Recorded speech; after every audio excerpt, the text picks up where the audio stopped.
The U.S. men's national team has finally parted ways with head coach Gregg Berhalter. His firing comes after a disastrous Copa America campaign here on home soil, and if you ask me, it's about 3.5 years too late. During Gregg's tenure as the U.S. men's national team head coach, the fan base has been subjected to poor performance after poor performance, and finally, the outrage became enough as to where the Federation had no other choice but to move on.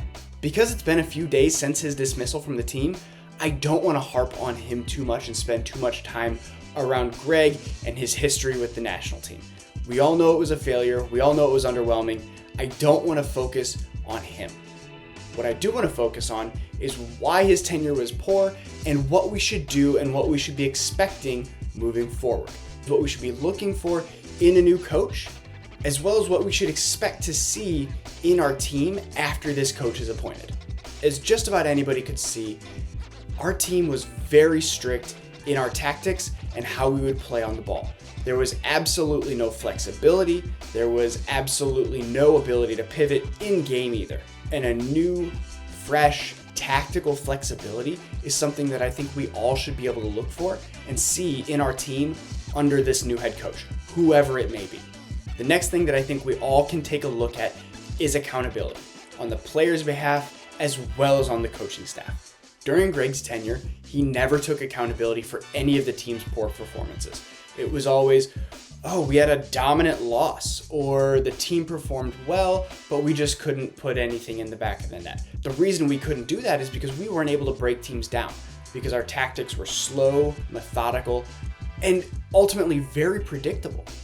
If Gregg was able to actually make in-game adjustments and change his tactics and play a different style than his 4-3-3 where we would push down to the wings and pump in crosses, we might be able to actually break down a low block and score some goals and have some different looks to our attack. But that was never possible in his system. But not only does the coaching staff need to take accountability, the players need to be held to a higher standard as well.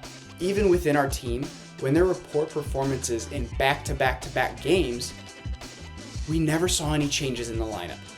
Yes, in this instance, I'm referencing Weston McKennie over the entire summer.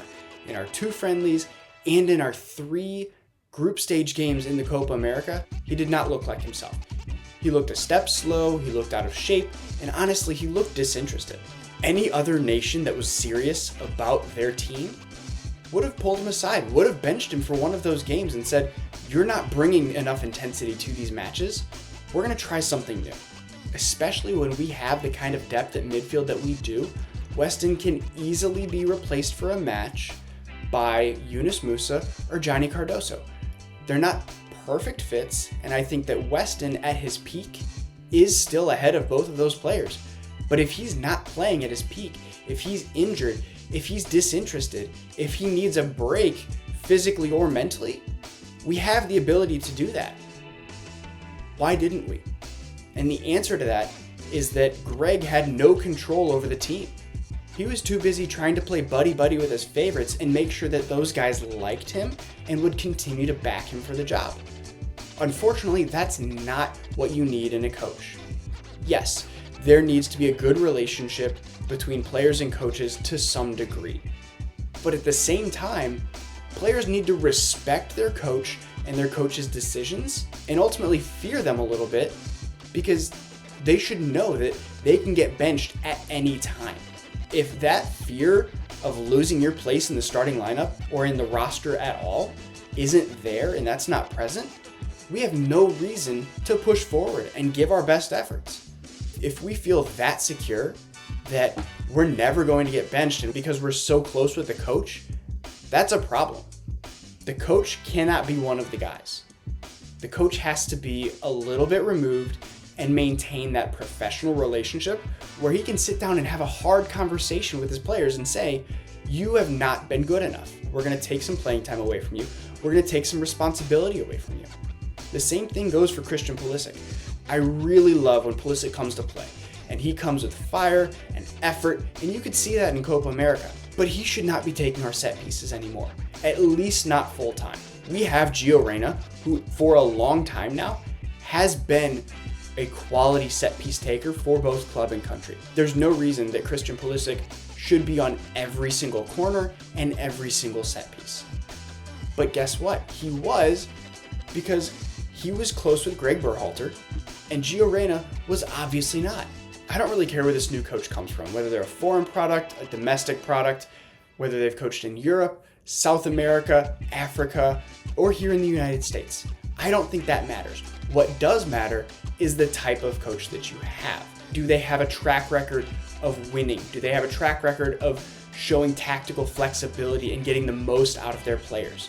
I think that's especially important because if we're being honest with ourselves, the U.S. men's national team doesn't have the quality and depth to compete with the top 5 teams in the world. This may be the most talented generation that we have ever had. When it comes down to it, we don't have the wealth of talent that the top teams in the world do. So, with that being said, we need to play as a team to be able to compete.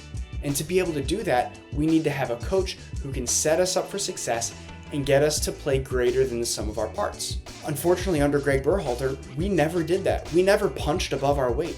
We actually played down to the level of our competition most of the time. And that simply cannot happen, especially here in 2026. What we need is a coach with a track record of winning who can get the most out of his players and get the most out of a team. Aside from just getting the most out of players, we need somebody who's going to help our players develop. Our team is still on the younger side. Some of our key players are entering the beginning stages of their prime, but we have a lot of guys who are not even there yet, right? They're 20, 21. They're still finding themselves as players and can use quite a bit of development, even though they're already playing at a fairly high level. If we can get somebody who's going to help them level up, then our team is going to be looking pretty dangerous. Until we can do all of those things, I'm not sure our team is going to be a real threat in 2026. That's all I got for you guys today. Let me know what you think. What other qualities do you guys want to look out for in the next U.S. men's national team manager? And who do you think is one of the top 2 or 3 picks? Let me know and stay tuned for the next video where I break down my top 5.